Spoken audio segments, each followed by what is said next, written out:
नमस्कार दर्शक बंधु, प्रथमे मो चैनल को आपण मानक स्वागत।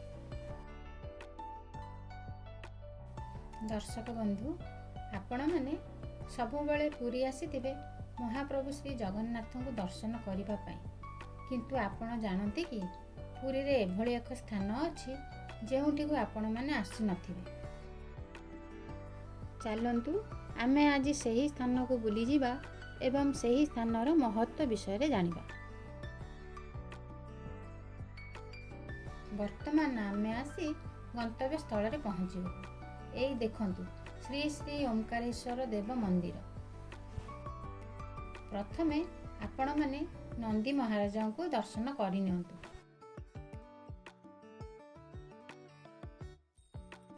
एथर आपण माने महादेवंकर एक विशालकाय प्रतिमूर्ति देखि पारुथिबे।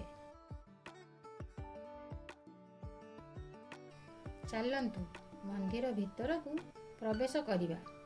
देखंतु मंदिर रे अति उच्च कोटिर और आकर्षणीय कारुकार्य करा जायछि।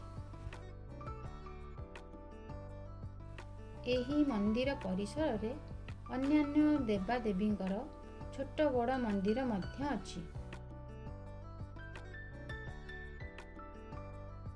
एठारे आपण माने नृसिंहनाथ को दर्शन करि पारिबे। देखंतु एठारे हनुमानकर लीला को किभली वर्णना करा जायछि। एठारे बजरंगबलींकर मंदिर मध्य अछि।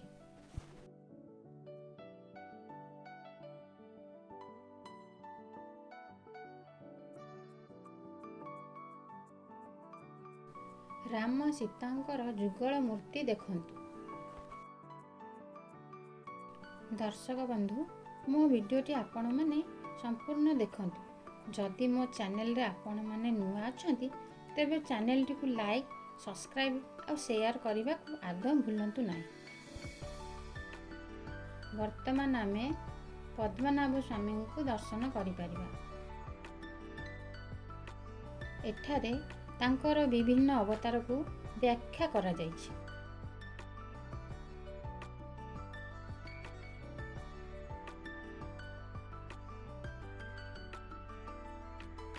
नंदीघोष रथर चक मध्य अछि।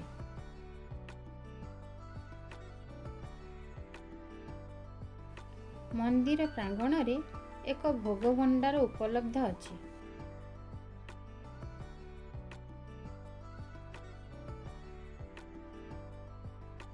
एठारे देखंतु राधा कृष्णंकर दोलायमान जुगल मूर्ति। एही मंदिर परिसर रे एक गोशाला मध्य अछि, जेउठारे गो माता को रखा जाई तांकर सेवा करा जाउछि।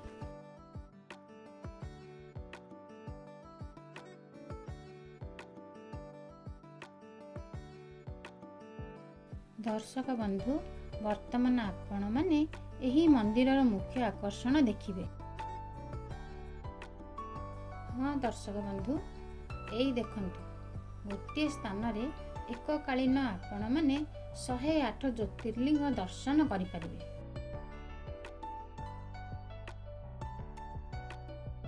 समस्त ज्योतिर्लिंगर नाम मध्य एठारे उल्लेख करा जायछि।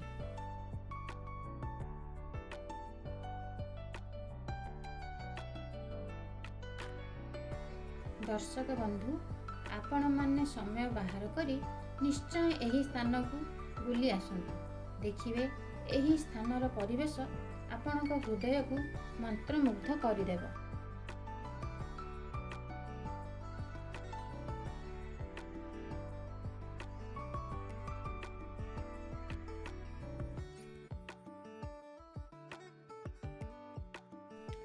चलंतु एथर आमे समुद्रर बेलाभूमि रे किछि क्षण अतिबाहित करिबा।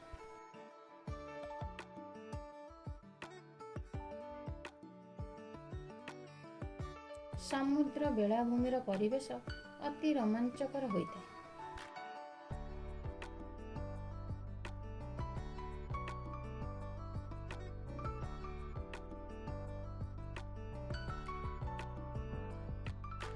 एथर चलंतु महाप्रभु श्री जगन्नाथ को ଦର୍ଶନ କରିନେବା।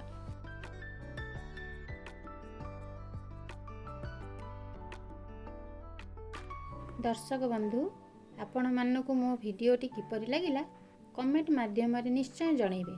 ରହୁଛି। ଜୟ ଜଗନ୍ନାଥ। ପୁଣି ଦେଖାହେବ ଆଗାମୀ ଏକ ନୂଆ ଭିଡ଼ିଓରେ।